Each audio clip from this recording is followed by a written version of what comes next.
How the fuck does one go from playing in Nirvana and Soundgarden to being a soldier? It's a longer story. Yeah. I don't know how. I want to hear it. How long an answer you want? We got plenty of time. Okay.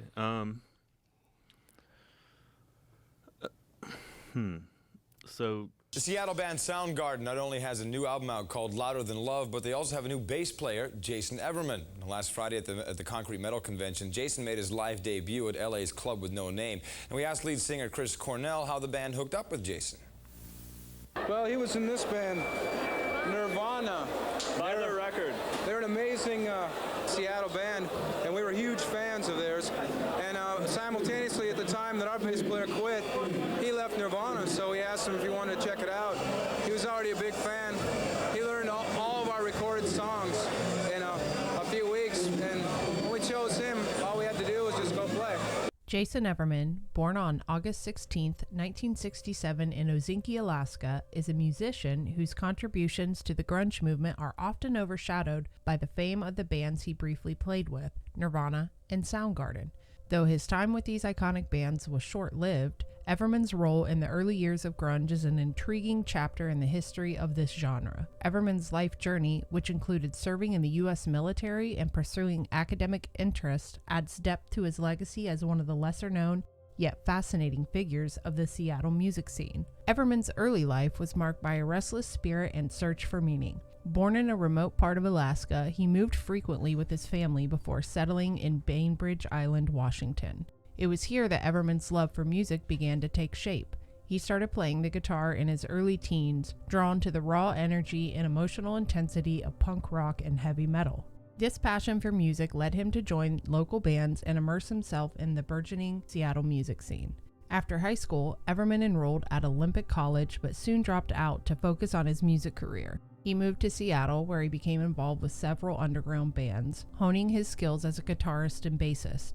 His talent and dedication quickly earned him a reputation in the local music community, and it wasn't long before he crossed paths with a musician who would later dominate the grunge scene. In 1989, Everman was invited to join Nirvana, a relatively unknown band at the time, by Kurt Cobain and Chris Novoselic. The band had just finished recording their debut album, Bleach, but needed a second guitarist to help them replicate their sound live. I guess being a professional rock musician was something I kind of fell into. It wasn't something that I had a dream of. You know, it's like, oh, I'm going to be, I love playing in bands, I love playing music, but it was like at this punk rock level where you were never going to make a living at it, Mm-hmm. It's just something fun to do. And then started playing with Nirvana, and even at that level, still not making money from it, but, touring. Was it the early days of Nirvana? Yeah. So Nirvana wasn't worldwide at that point? No. There were, even on the Seattle level, like one of the smaller bands.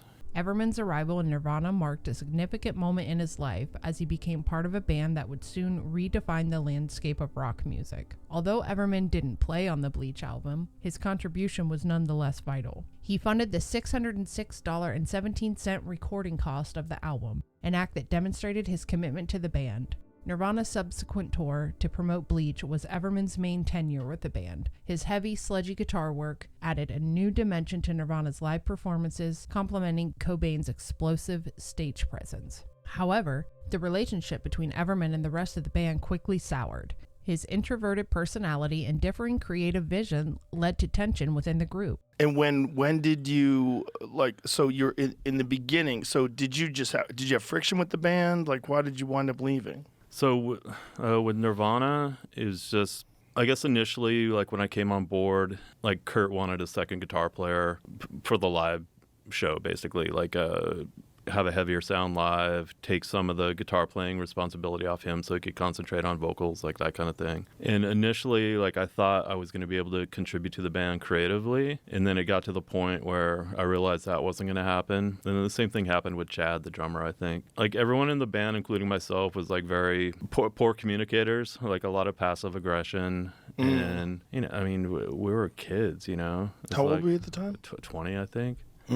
And yeah, I wasn't equipped for it, and it became more and more unhappy with the situation, and then ended up leaving. So was it that when you would try to put creative input in, it would get shut down, or they weren't interested, or Kurt wasn't interested? Yeah, so like on the rare time where we actually rehearsed as a band, which was not a lot, Kurt would kind of half-heartedly like, hey, who has ideas? And like I'd throw a couple ideas out, and then Chad, like a very accomplished musician in his own right, would throw some ideas out, and then it'd just kind of be glossed over and like, okay, here's the new song I wrote, and start learning that. Yes, Chad. Oh, you're the next to go. I'm next on the list, by the way. So it was very egocentric, cursory, It's like he kind of like threw it out there, but then it wasn't going to go anywhere. But I mean, we're not totally changing over. It's just that Jason didn't like that idea, I don't think. No, he was. He just wanted to play more heavy. He liked the heavier, grungier stuff. And we had a few songs that we hadn't recorded that he really liked, and we didn't want to do them. Maybe I didn't want to do them because I'm such a dictator. And so, so you went for Nirvana first, and then to Soundgarden? Yeah, like I left. So what happened with Jason? He's a bass player for Soundgarden. Yeah, but I mean, that's what happened. He just They offered the deal and he just left. Well, actually, they were having tryouts, and he went ahead and did it. I don't know. Maybe he wasn't really in the band anymore. It just didn't work out. During the week that we kicked him out, he tried out for Soundgarden. It worked out awesome. So we're very happy for him. And So we like the guy and stuff still, We love him. He's a good friend of ours and all that. We did a U.S. tour, like the first full U.S. tour that Nirvana did in 88 or 89. I can't remember what year it was, but I think it was still the 80s. Like I left at the end of that tour, like, okay, I'm done. Like nice little foray into rock and roll, but I'm gonna kind of fulfill this dream I've had since I was a kid of like trekking in the Himalayas. So I went to Metzger's Maps in Seattle and was buying maps of the Himalaya, of Nepal and Tibet and all this stuff, and like getting gear sorted, and that's what I was going to do. And then at some point that summer, into summer, Kim from Soundgarden called me, was like, hey, Hero, their bass player then, like quit. Do you want to audition for the band? Okay. Fully not believing I'd ever get chosen. And then you did. Yeah. After completing their U.S. tour, Cobain and Novoselic decided to part ways with Everman, leaving him out of Nirvana just before they began recording what would become the groundbreaking album Nevermind. Despite this, Everman's time with Nirvana remains a crucial, albeit brief, chapter in the band's history, and his financial support for Bleach was instrumental in getting the band off the ground. Following his departure from Nirvana, Everman found a new opportunity with another rising Seattle band, Soundgarden. In 1989, Soundgarden was on the verge of breaking into the mainstream with their heavy, riff-driven sound, and they needed a bassist to replace Hiro Yamamoto, who had left the band. Everman, who had by then built a reputation as a solid and reliable musician, was brought in to fill the position. Everman's time with Soundgarden was, again, short-lived but impactful. He joined the band during the recording of their second studio album, Louder Than Love, and played on the tour supporting the album. His bass playing, characterized by a deep, resonant tone, fit well with Soundgarden's heavy, sludgy sound. However, much like his experience with Nirvana, Everman struggled to find a long-term place in the band.